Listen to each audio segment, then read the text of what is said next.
예수님의 선지자 직분의 의미라고 하는 제목으로 오늘 함께 말씀을 나누겠습니다.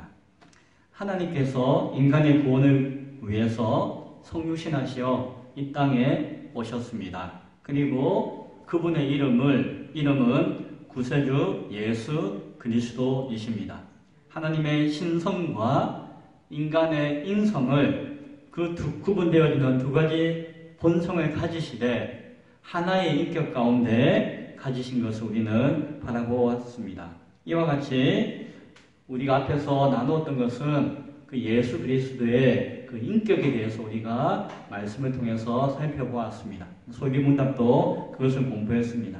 이제 오늘부터는 이제 예수님의 인격이 아니라 예수님께서 우리를 위해서 무엇을 하셨는가, 예수님의 일하심에 대해서, 사역에 대해서 이제 공부를 시작하게 됩니다. 소위문답 23문 문과 답을 우리 함께 읽겠습니다. 그리스도께서 우리의 구속자로 무슨 직분을 행하시는가? 답은 그리스도께서 우리의 구속자로 선지자와 제사장과 왕의 직분을 행하시되 낮아지시고 높아지신 두 지위에서 하신다. 예수 그리스도라고 하는 그 이름 가운데 예수는 이름이고 그리스도는 직분입니다.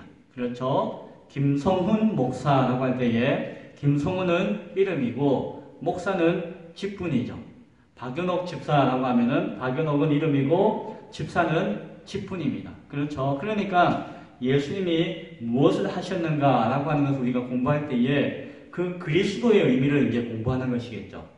자, 그리스도는 크리스토스라고 하는 헬라어에 대한 이름을 이렇게 가지고 온 것인데, 그 의미인데, 그 크리스토스라고 하는 이름은 구약 성경 히브리어에서 번역되어진 것입니다. 히브리어는 뭐라고 적혀 있는 거 아니? 마시아흐, 즉 메시아라고 하는 이름입니다. 그래서 결국 그리스도는 메시아라고 하는 구약의 그 단어를 신약 성경 헬라어로 번역하여서 우리가 이해할 때에 그리스도라고 하는 이름으로서, 직분의 이름으로서 부르는 것입니다. 그 메시아라고 하는 뜻의 그 의미는 무엇인가 하니, 그리스도의 의미는 무엇인가 하니, 그 기름 부음 받은 자라고 하는 뜻을 가진다라고 이야기합니다.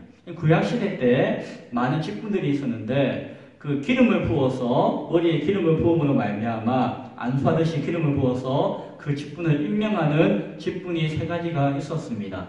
하나님의 기름 부으심, 하나님의 특별하신 그 사명 가운데 감당하는 직분인데 그것이 무엇인가 하니 선지자의 직분, 그리고 제사장의 직분, 후대의 왕의 직분, 세 가지 직분이 그러한 것이었습니다.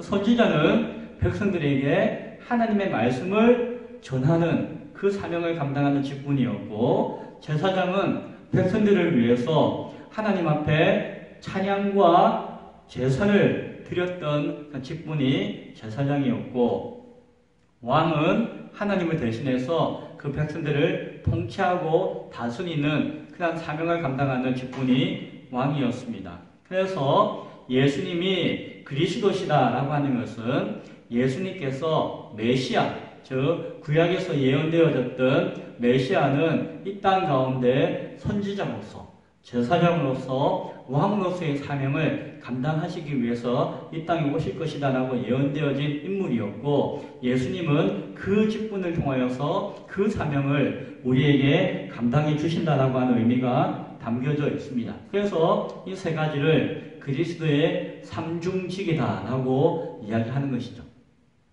성경은 그것을 잘 설명하고 있는데, 특별히 그 종교개혁 시대에 칼빈이 특별하게 세 가지 직분을 통해서 예수 그리스도의 일하심에 대해서 가장 먼저 잘 정리해서 설명했다라고 이야기하기도 합니다.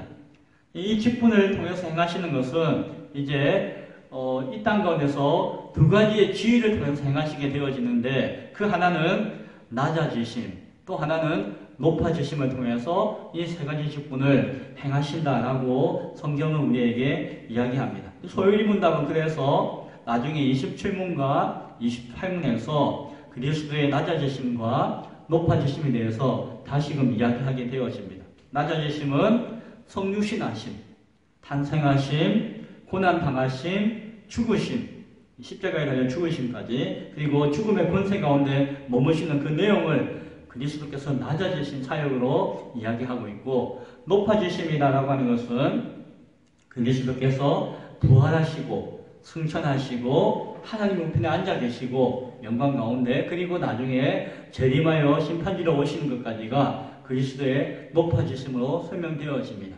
그것은 예수 그리스도의 전체적인 삶이었고 사역이었죠. 그래서 이 전체적인 삶, 낮아지심과 높아지심을 통하여서 총체적으로 그리스도의 하신 일을 선지자적인 사명, 제사장적인 사명, 왕으로서의 사명으로서 구분하여서 설명할 수가 있다. 그래서 그리스도의 의미를 발견할 수 있다라고 하는 것을 이야기하는 것이 그리스도의 삼중직이다라고 이야기하죠. 오늘은 23문에서 그러한 내용을 나누었고, 이제 24문을 통해서 선지자의 직분에 대한 내용까지 잠깐 오늘 나누고자 합니다. 24문의 문과 답을 함께 읽어보겠습니다. 그리스도께서 어떻게 선지자의 직분을 행하시는가? 답. 그리스도께서 선지자의 직분을 행하시는 것은 우리를 구원하시고자 하시는 하나님의 뜻을 그 말씀과 성령으로 말미암아 우리에게 나타내시는 것이다 라고 이야기합니다. 선지자는 그 뜻이 뭘까요? 먼저 선자의 알지자 해서 먼저 아는 사람이라는 이야기가 있겠죠. 그런 의미가 있습니다. 선지자를 다른 말로 예언자라고 이야기하기도 합니다. 선지자에는 무엇을 먼저 한다는 것일까요? 하나님 말씀을 먼저 아는 자이고, 예언자, 하나님 말씀을 전한다는 의미가 있어요. 그런데 이제 하나의 이제 좀 더 구체적인 이로서 예언자라고 할 때에 우리가 오해하지 않아야 되는 것은, 예언자 할 때에 그 예언의 예자는 한자어로 두 가지 단어가 있는데, 하나는 미리 예자가 있습니다. 미리 예. 미리 예자를 써가지고 예언한다고 할 때는 미래의 일을 미리 알고 바라보고 그것을 말한다는 의미를 가지는 것이에요. 그런데 성경에서 이야기하는 선지자라고 할 때에, 그리고 성경에서 예언한다라고 할 때에 그 예언은 미리 말한다, 미리 알고 말한다는 의미의 미리 예자가 아니에요. 그것은 무슨 예자를 사용하는 거 아니? 맡을 예자, 맡긴다라는 의미를 가져요. 그래서 미리 안다고 할 때는 일기예보하면은 그 미리 보고한다, 미리 알고 보고한다는 의미가 있잖아요. 그 미리 예자인데, 예금 통장할 때 예금이라고 할 때 예자는 맡기는, 돈을 맡긴다는 의미가 있죠. 그래서 한자가 다르다는 것이에요. 성경에서 이야기하는 예언은 미리가 아니라 맡긴다는 의미였어요. 그래서 예언이 하려는 것은 무엇인가 하니? 말씀을 맡았다는 것이. 하나님이 말씀을 맡기셨다라고. 그래서 예언자라고 하는 것은 무엇인가 하니? 하나님이 말씀을 맡긴 자, 말씀을 맡겼다. 즉 하나님 앞에 말씀을 맡아서 그 말씀을 전하는 자다라고 하는 것이 성경에서 이야기하고 있는 예언자입니다. 이해되시죠? 그래서 예언한다, 성경에서 예언한다는 것은 뭐 미래의 일을 미리 말한다는 의미가 아니라 하나님 말씀을 맡아서 전하는 것이 예언이고 예언자이고, 그 말씀을 미리 알고 전하는 것이 선지자다라고 하는 것을 우리가 구분해야 될 것이에요. 물론 하나님께서 맡기신 말씀 가운데 미래의 것들에 대한 이야기도 담겨져 있겠죠. 그런 의미에서는 미리 이야기를 한다는 의미도 포함되어질 수가 있지만은, 원래 예언의 의미 자체는 그것이 아니라 하나님 말씀을 맡아서 전한다는 의미가 있다는 것입니다. 중요한 것은 선지자의 사명은 자신이 무언가를 알고 전하는 것이 아니라 하나님의 말씀을 맡아서 전하는 것, 하나님 말씀을 먼저 알고 전하는 것, 그 사명이 선지자, 예언자의 사명이다라고 하는 것을 우리가 잘 기억할 수가 있어야 할 것입니다. 그래서 선지자, 하나님 말씀을 맡기신 그 말씀을 먼저 알고 있는 사람이 그 말씀을 전하는 사명을 누가 가지셨다? 그리스도 예수께서 가지셨다라고 하는 것을 알 수가 있는 것이죠. 또한 우리가 생각하기 원하는 것은 말씀을 통해서 말씀으로 뜻을 전하는 것, 말씀을 아는 것이 참 중요한데, 그 말씀을 중심으로 전하는 것은 어떤 사람은 지식을 전한다라고 이야기하는 사람이 있어요. 제가 이제 우리 수요 예배는 설교 시간에 소유리 문답에 대한 지식을 가르치고 전하기 때문에 설교이지만은 지식의 전달이 의미가 있겠죠. 그러나 단순한 지식을 이야기하는 것이 아니라 말씀을 바탕으로 근거해서 전하는 어떤 그런 의미가 있는 것이 사실입니다. 그런데 보편적으로 어떤 분들은 설교는 막 재미있는 이야기, 은혜로운 이야기, 그리고 뭐 그런 것이 설교가 되어야지 성경 말씀만은 꼬치꼬치 따지고 가르치고 전하는 것은 너무 성경에 대한 문자적인 지식에 얽매여 있는 지식적인 설교다라고 이야기하시고 생각하는 분이 간혹 계세요. 그러나 그렇지 않다는 것을 우리가 생각해야 할 것입니다. 성경은 단순한 지식이 아닙니다. 성경을 아는 것과 성경에 대해서 이해하는 것은 단순한 어떤 지식을 깨닫고 지식을 전하는 것이 아니다라고 하는 것입니다. 세상적인 상식과 교양과 학문과 정보를 통해 가지고 성경을 이해하고 해석하고 전달하는 도구로 사용할 수도 있습니다. 세상적인 지식과 어떤 도구를 통해서 할 수도 있어요. 그러나 그것이 지나쳐가지고 말씀을 이해하고 해석하고 전달하는 주체인 성령을 놓쳐버린다면 그것은 잘못된 것이고 그것은 지식적인 설교가 되겠죠. 그러나 그것이 아니라 이 말씀 그 자체를 전할 때에는 이 말씀의 자체에는 이미 성령의 역사가 포함되어 있다는 것을 우리가 기억해야 됩니다. 그래서 하나님 말씀을 깊이 있게 연구하고 깊이 있게 묵상하고 깊이 있게 바라보는 것은 성령을 무시하는 지식이 아니라 그 말씀에 대해서 깊이 있게 바라보는 그 자체가 이미 성령의 역사를 내포하고 있다는 사실을 우리는 기억해야 한다는 것입니다.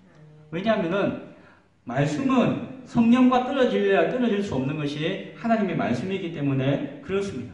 이 말씀이 말씀되는 이유는 성령께서 영감으로서 말씀을 기록하게 하셨고 성령께서 조명하시는 말미암아 말씀을 깨닫게 하시기 때문에 말씀이 말씀인 것입니다. 이 성경이 하나님의 말씀인 것입니다. 그래서 말씀을 깊이 있게 깨닫고 신뢰하고 믿음으로 바라보는 것은 이미 그 안에는 성령의 영감과 조명에 대한 신뢰 가운데 있다는 것을 우리는 바라보아야 한다는 것입니다. 그래서 말씀을 깊이 있게 묵상하고 깨닫고 그 말씀을 전하는 그 자체는 귀한 것입니다.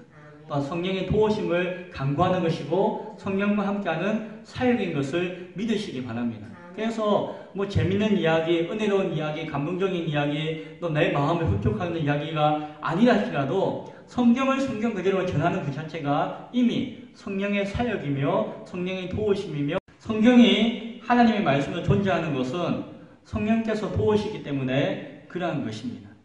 성경을 깊이 있게 연구하고 묵상하는 것을 단순히 성경에 대한 지식을 아는 것으로 생각해서는 안 된다라고 하는 것을 우리가 기억할 수 있기를 바랍니다. 음식을 먹을 때에 제일 좋은 것은 그 음식의 재료의 본연의 맛과 향과 영양분을 취하는 것이겠죠. 그렇죠. 그래서 좋은 요리사는 그 음식에 있는 그 제철 어떤 음식의 재료를 통해서 그 맛과 향을 그대로 살리는 것이 가장 좋은 요리다라고 이야기합니다. 아무리 재료가 좋아도 날 것 그대로는 먹을 수가 없죠. 그렇죠? 날 것 그대로 먹을 수는 없고 그것을 적당하게 조리해가지고 먹기 좋게 만드는 것이 요리사의 사명인 것을 우리는 보게 되어집니다. 그래서 적절한 조리법, 적절한 양념, 적절한 재료가 어우러지는 요리를 우리는 믿고 먹는 즐거움을 누리게 되어집니다. 그래서 어떤 경우에는 어머니가 그 요리를 해주시기도 하고 아내가 해주기도 하고 자기 자신이 열심히 요리해서 그 음식을 취하기도 합니다. 좋은 음식은 결과적으로 어떤 이익이 있는 거 아니? 그 먹는 사람으로 하여금 건강하게 하는 결과에 이르게 되어지죠. 좋은 음식은 그 사람을 건강하게 합니다. 좋은 음식은 그것을 먹으면 말미암아 건강해지고 또한 그 삶이 즐거워지기도 하는 것이죠. 그것이 좋은 음식의 모습입니다. 질병도 치유가 돼요. 뭐 약을 안 먹어도 나에게는 질병이 좋은 음식을 꾸준히 먹으면 말미암아 몸이 균형되어지고 질병도 낫는 역사도 나타나게 되어지는 것이죠. 하나님의 말씀을 먹는 것도 그와 동일하다는 것을 우리가 바라볼 수 있어야 됩니다. 하나님 말씀이 그 말씀 그대로 우리가 섭취하는 것이 은혜인데 또 설교자의 설교가 필요한 이유가 무엇인가 하니 설교자는 그 말씀에 대한 신뢰할 수 있는 요리사라고 하는 요리사의 사명을 가지고 있다는 것이. 그래서 계시되어진 그 성경이 그 자체로도 하나님의 말씀으로서 충분한 양식이 되어지지만 또한 적절하고 합리적인 조리법과 또 적절한 양념과 적절한 재료가 어우러짐을 통해서 그 말씀이 훼손되어지는 것이 아니라 그 말씀의 맛과 향기와 영양분이 잘 우러나서 잘 흡수되어지고 잘 소화되도록 되도록 돕는 것이 이 말씀을 증거하는 설교자의 사명인 것이죠. 그래서 이 말씀을 설교를 통해서 잘 먹게 되어지면은 영혼이 건강해지는 유익을 얻게 되어지고 심지어는 영혼과 육체의 질병도 치료되어질 줄로 믿습니다. 그것은 설교자가 설교를 잘해서가 아니라 설교가 전하는 그 말씀의 능력이 있기 때문에 그런 것이죠. 그래서 말씀을 먹는 사람이 건강해지는 역사는 좋은 음식을 먹는 사람이 건강해지는 것과 동일하다라고 하는 것을 우리는 보게 되어집니다. 그래서 올바른 양념과 올바른 재료가 잘 어우러진 올바른 조리법을 통하여서 건강하게 하나님의 말씀을 먹는 것이 참 중요한 것이고 말씀을 연구하고 말씀을 묵상하고 말씀을 전하는 과정을 통하여서 그것이 지식을 전하는 것이 아니라 이와 같은 말씀을 더욱더 말씀되게 하는 하나님께서 허용하시는 귀한 사역의 모습인 것을 우리가 바라볼 수 있어야 할 것입니다.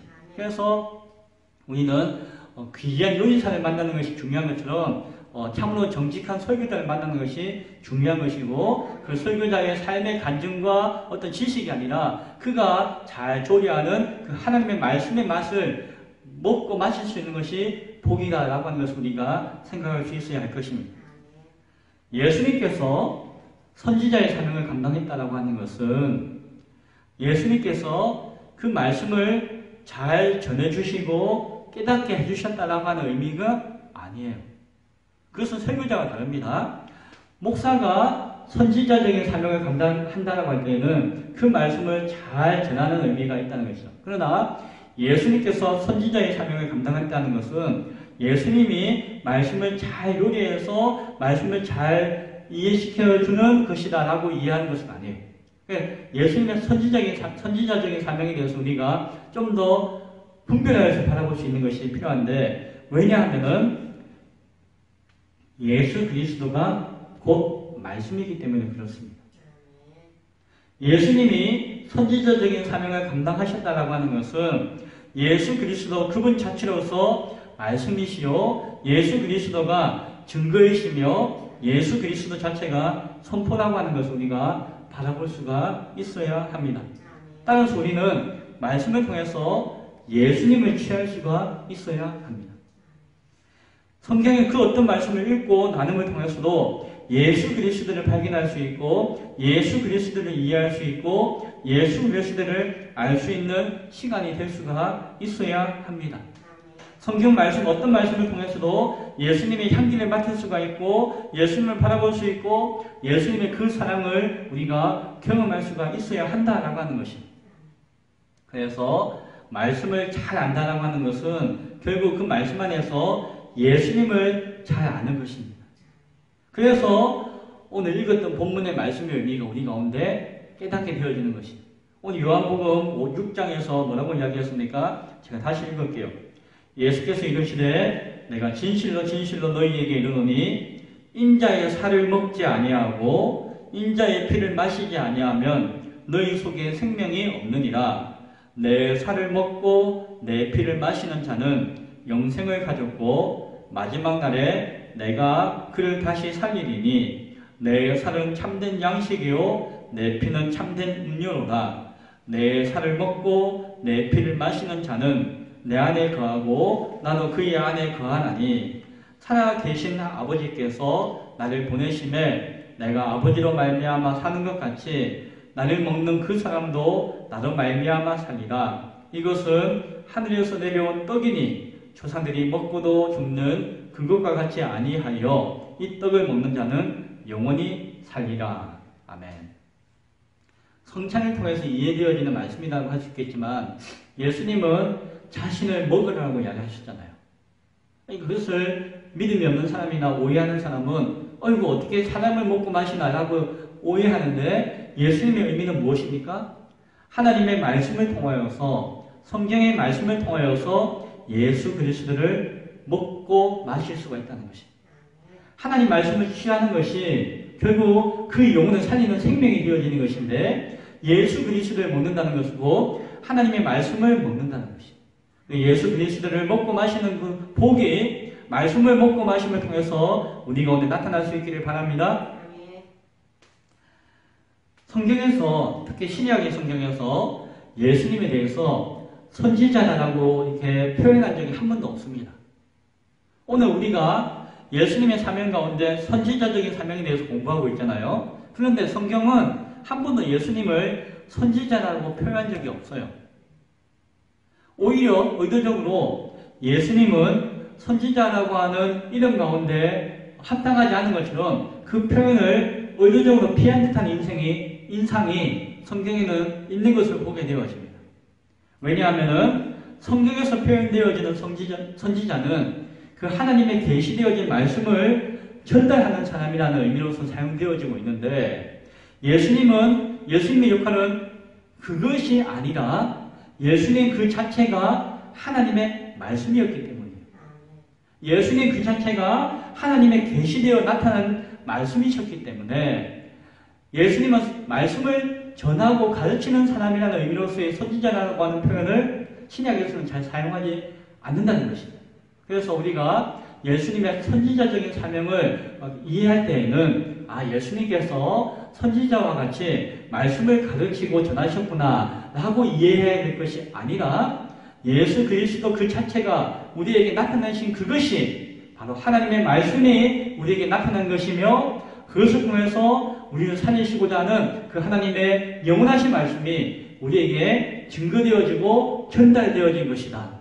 그런 의미에서 예수님이 선지자적인 사명을 감당하셨다라고 이해해야 한다는 것입니다. 이해되시죠? 그래서 예수님의 다른 사역인 제사장적인 사명과 왕적인 사명과는 조금 다른 의미가 이 선지자적인 직분 간에 있다는 것을 우리가 이해할 수가 있어야 됩니다. 말씀을 맺고자 합니다. 오늘 소요리 문답 23문과 24문을 통해서 예수님이 우리의 구원자로서 하신 일에 대해서 살펴보았습니다. 예수님이 그리스도로서 선지자와 제사장과 왕의 직분을 행하셨고 그 중에 특별히 선지자의 직분에 대해서 우리가 나누었습니다. 그런데 그 선지자의 직분은 성경에서 이야기하고 있는 다른 선지자들과는 달랐다고 하는 것을 우리가 바라보아야 합니다. 다른 선지자들, 예언자들은 하나님의 말씀을 맡아서 전하는 사람이라고 하는 거 중요한 의미가 있지만 그러나 예수님은 그 스스로가 하나님의 말씀이 되셔서 우리에게 나타나신 분이라고 하는 사실이에요. 그래서 우리가 말씀을 먹고 마시는 그 예수님을 먹고 마시는 것이 우리에게 생명이 되어진다는 의미의 말씀의 의미가 무엇인지 우리는 이해할 수가 있어야 하는 것입니다. 또한 우리가 하나님의 말씀을 듣고 이해할 때에 중요한 것은 이 말씀을 통해서 예수님을 이해하고 깨닫고 바라보는 것이 중요하다는 사실이에요. 우리가 신약과 구약에 있는 그 모든 말씀을 통해서 그 말씀이 이렇구나 저렇구나 라고 하는 것을 우리가 아는 것이 중요한데 궁극적으로 우리가 알아야 되는 것은 그 모든 말씀을 통해서 예수 그리스도가 어떻게 증거되어지고 있고 예수 그리스도가 우리 가운데 어떻게 깨닫게 되어지며 예수 그리스도를 어떻게 알아가는가라고 하는 사실을 우리가 먼저 명심할 수가 있어야 한다라고 하는 것입니다. 그럴 때에 그 말씀이 우리 영혼의 양식이 되어지는 것입니다. 그럴 때에 그 말씀이 우리 영혼을 살리는 것이 되어지는 것이며 그 말씀이 우리 영혼을 건강하게 만들 수가 있다는 것입니다. 왜? 예수 그리스도가 우리 영혼의 양식이 되어지는 사실을 우리가 믿기 때문입니다. 따라서 우리는 예수님을 먹고 마신다라고 하는 그 성경의 의미와 말씀을 이해하게 되어지는 것이죠. 매일매일 밥을 먹듯이 우리는 매일매일 말씀을 먹을 수 있기를 바랍니다. 단순히 말씀을 듣고 읽고 바라보는 것이 아니라 그 말씀 속에서 예수 그리스도를 이해하고 바라보며 취할 수 있는 예수를 먹고 마실 수 있는 복이 있기를 간절히 축원드립니다. 기도하겠습니다.